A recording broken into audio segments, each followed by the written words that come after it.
10th of November 1975, the SS Edmund Fitzgerald just vanished off the radar screens of nearby vessels and disappeared without a word.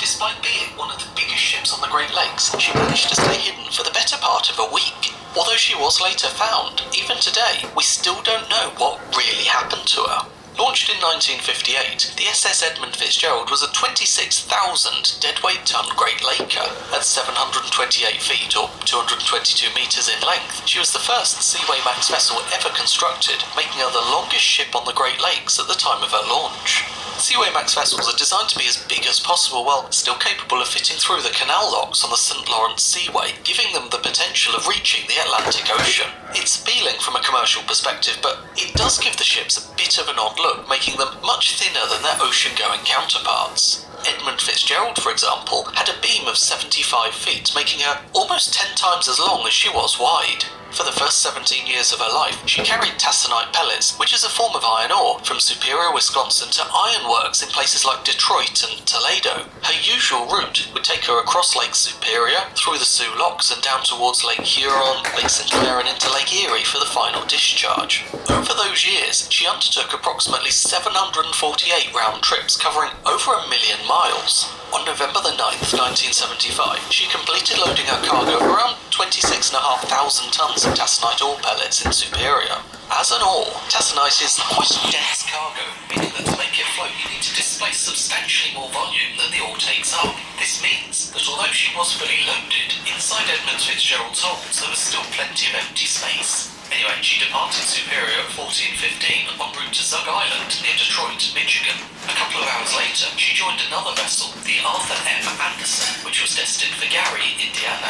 Together, they continued in a northeasterly direction, aiming for the Ontario shore to seek a little shelter. The National Weather Service was forecasting gales and storms in the area, so it made sense to head closer in where it should be a little better. Despite that though, early the following morning on the 10th of November, they did encounter a winter storm. Edmund Fitzgerald reported strong winds and 10-foot or 3-metre waves. 2 o'clock that morning, the National Weather Service had upgraded their warnings from gale to storm, forecasting winds of 35 to 50 knots. The two vessels continued on, with the Edmund Fitzgerald now pulling ahead of the Anderson, who slowed down to better ride out the weather. By the middle of the afternoon, conditions had deteriorated even more, with the snow now also hampering visibility. The Anderson and the Fitzgerald, now only 16 miles apart, could no longer see one another. Shortly after 3:30 in the afternoon, the Fitzgerald radioed the Anderson to report that they'd lost a couple of covers and a fence railing, were taking on water and had developed a list. They were now running 2 of their 6 bilge pumps continuously to discharge water, so they decided to slow down and wait for the Anderson to get a little closer.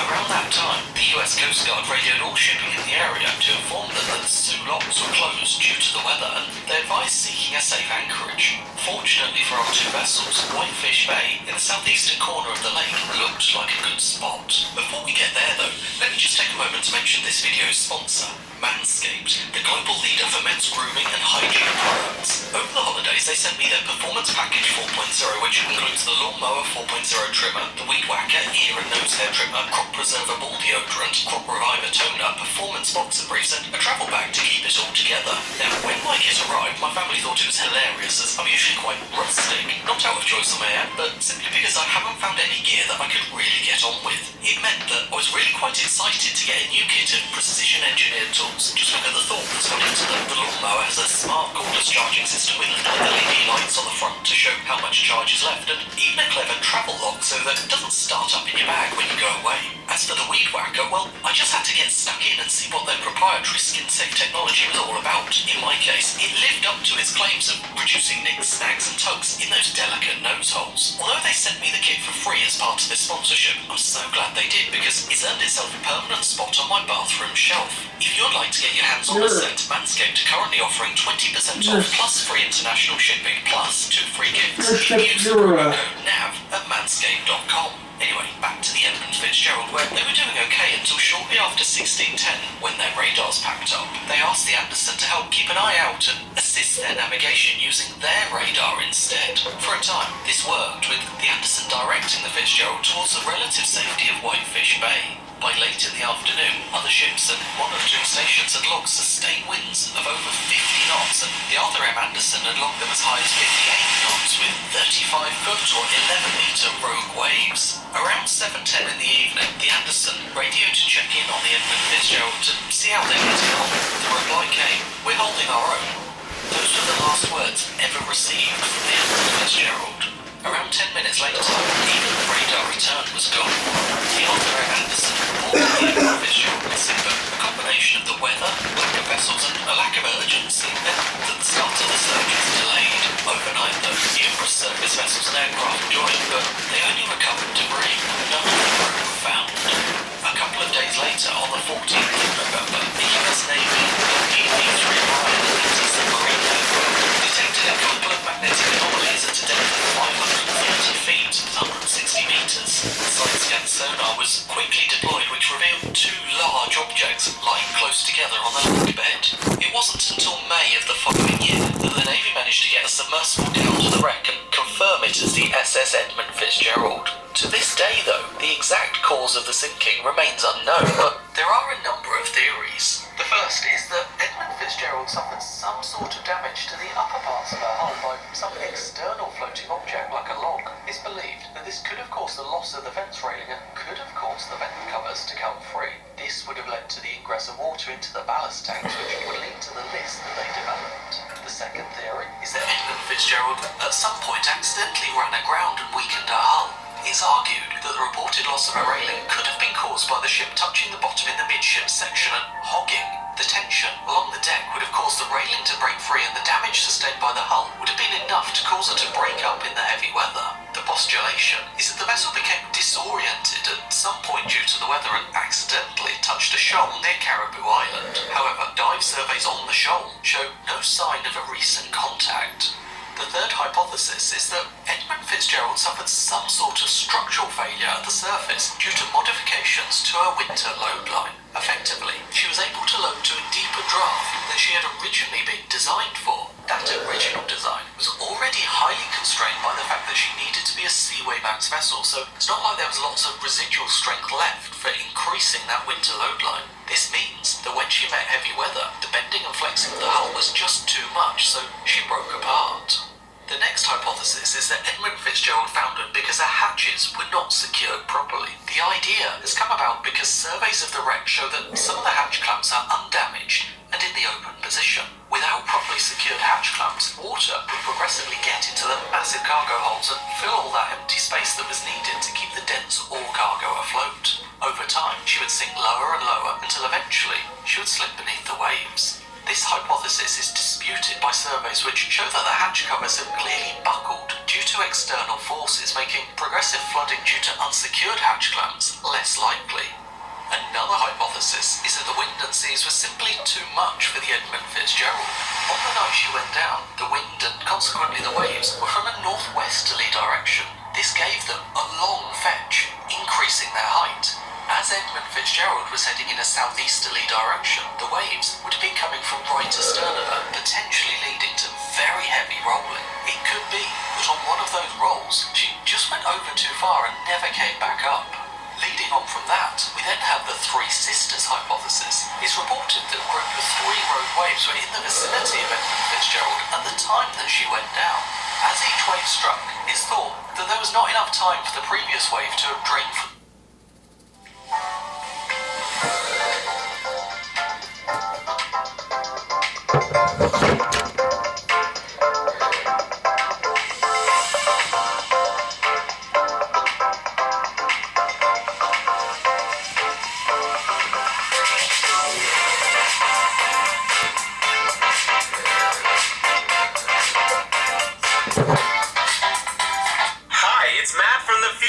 In this episode, we're going to install a Cummins generator at the Demo HQ. If you're interested in a generator anytime, there's a link in the description. World's smallest post office.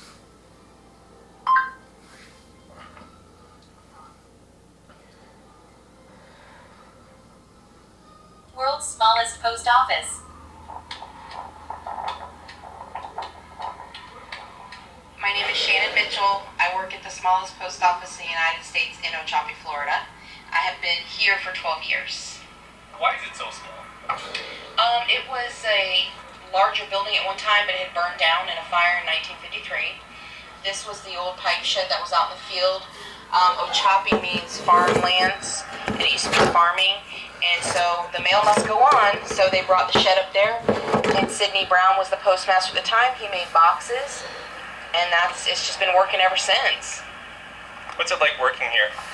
It's really neat. I get to meet people from all over the world. It's a little cramped, as you can tell, but it's a great job. Do you get more tourists or customers? Probably more tourists. Yeah, we have a lot of buses that come through that, just come and take a look, mail a postcard. So, yeah. Why do you think people are so fascinated by this? Because it's so small, and we are the smallest in the United States, so it's pretty historical. I don't see a bathroom in here. Yeah, there is no bathroom, no room for a bathroom, but we make it work. I have this nifty little sign I make, and I just go down the road to the closest rest area to go to the restroom. How do you fit everything in here? It's very difficult, but it's a lot of cramming and a lot of piling on top of each other, and then I have to go through things several times in order to get everything in order. Do you have any funny stories about working here? I encounter snakes quite a bit. I have had a couple come in here while I was working. I don't really like snakes, but I guess if you live in the Everglades, it's part of the job. I have had one gentleman, I had my restroom sign up on the outside, and it says restroom break, be back in a few minutes. And when I came back, he was waiting at the door, and I said, can I help you? And he said, I'm just waiting my turn for the restroom. And I had to explain to him, sir, this is a post office, not a restroom. I love it. It's a great job. It's a great opportunity for me.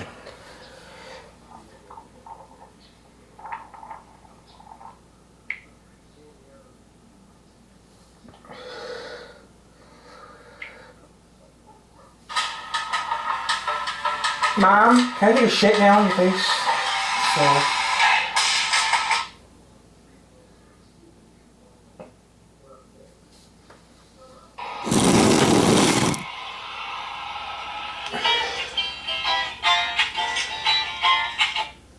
It's definitely the smallest post office for these years, 1878 to 1953. That's a pretty good run here. Broom to,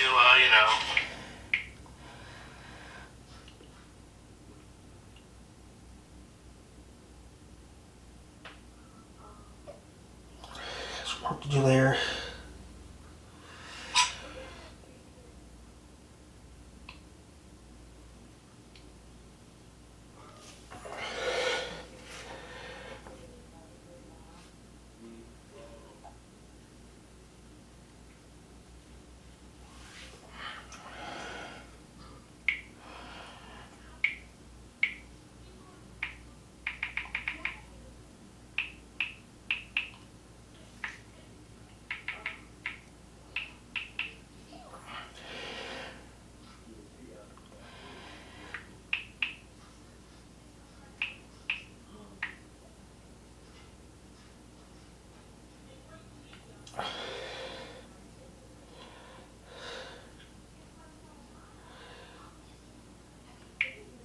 All new at 7, a fire department along the lakeshore says it's in need of some serious upgrades. The White Lake Fire Authority in Muskegon is hoping to move their building and update the trucks. Projects that are estimated to cost almost $3.5 million. News 8's Whitney Burney spoke with them about their plan to pay for it all.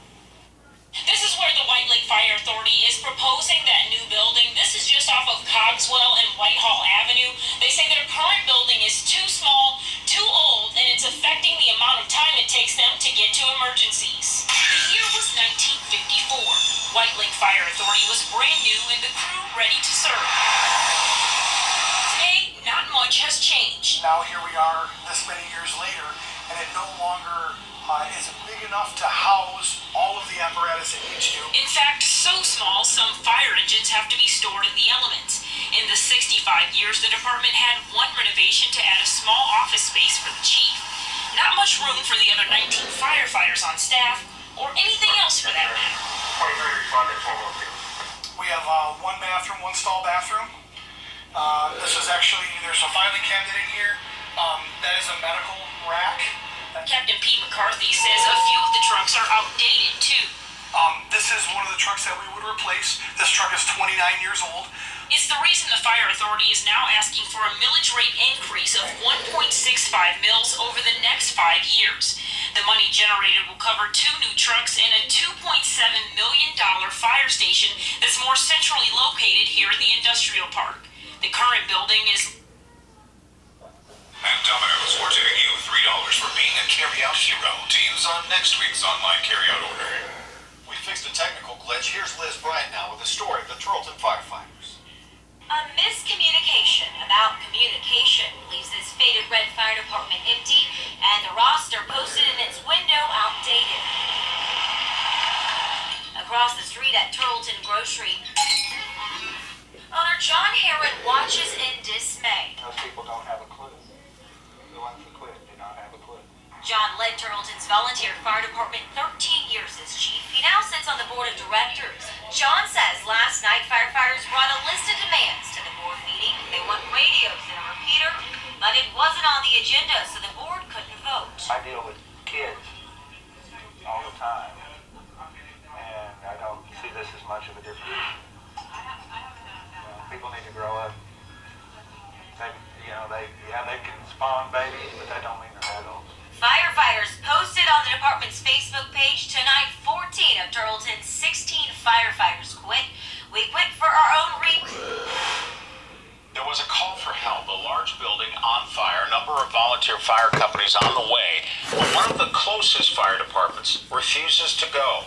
Happened April 9th in the rural part of northern Cambria County. 7 fire departments called, but only 6 respond. Erica Stanish has been looking into why a dispute over money kept firefighters from the Cherry Tree Station at home, while others battled a growing fire that destroyed a business and home. Tonight, I look into why the chief of Cherry Tree Fire Department refused to go. You will hear for yourself the radio transmissions of dispatchers learning that their call for mutual aid will go unanswered. Hey, can we have station 520 for commercial structure car? What's the address? It is 539 Shauna Road, Susquehanna Township. Fire whistles sound as massive flames spread throughout the Susquehanna Hotel in Susquehanna Township, Cambria County. Dozens of men and women known for their brotherhood suit up, ready to fight. Hey, 520 Chief says they are not responding to that structure fire. Emergency management tells us Chief 520 is from the Cherry Tree Fire Department, less than 5 minutes away from the fire, but over the line in Indiana County. They say it's the only department called that won't respond. 520 Chief did not know what it is wanting? 520 Chief did respond. We arrived, first initial interior crews made an attack, and within probably not even a minute, it was through the roof and we evacuated. It started back in 2014 when Susquehanna Township had to cut back on paying surrounding fire departments for coverage. Hope Fire Company in Hastings were chosen, township officials say, because they answer the largest number of calls in their township. Those township officials broke down the runs for each department from 2010 to 2014. That's when Cherry Tree sent this letter to Susquehanna Township saying it will no longer respond to any calls for assistance in the township and asked that Station 520 be removed from all alarm plans. Going on to say after 40 plus years of providing fire protection to the township, it's a shame that 3 people can put so many lives in danger over trying to save $1. When I reached out to Township Supervisor Francine Ligda, she told me it all came down to money, and though they wish they could have kept all 4 stations, she says they were looking out for the township, for police and fire safety for residents, and it had to be done. Going on to say no other township their size pays that many fire departments. I got my hands on the township financial records to break down exactly how much they spent to pay for fire departments. In 2014, the township spent more than $34,000 for fire protection. That number included $7,000 to 4 stations, as well as money to cover thousands of dollars in workers' comp. Now compare that to 2016 expenses. The township is only spending almost $14,000 to 2 fire departments for protection. Now the township pays just under $34,000 a year for both fire departments and for Hastings Borough Police to patrol the area. Linda says she feels it's a good deal for the township.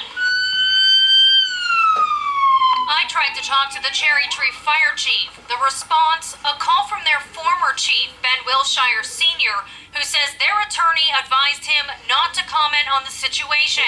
I reached out to Spangler Fire Company, also cut from funding 3 years ago, who still responds to fires in the township, and they say they gear up for the people. That's why we are volunteer firemen. We're here for the people's needs in an emergency situation, and that's why we are firefighters. We want to help the people, and when our neighboring companies need our help, you know, the Spangler Fire Company is going to be there. That's what we're here for, to help them out in their times of need. But Paul DeMai, the fire chief for Spangler, says his company also agrees with Cherry Tree, saying they shouldn't have been cut from funding in the township. In one part, I can understand their frustration because for many years they were part of the township, and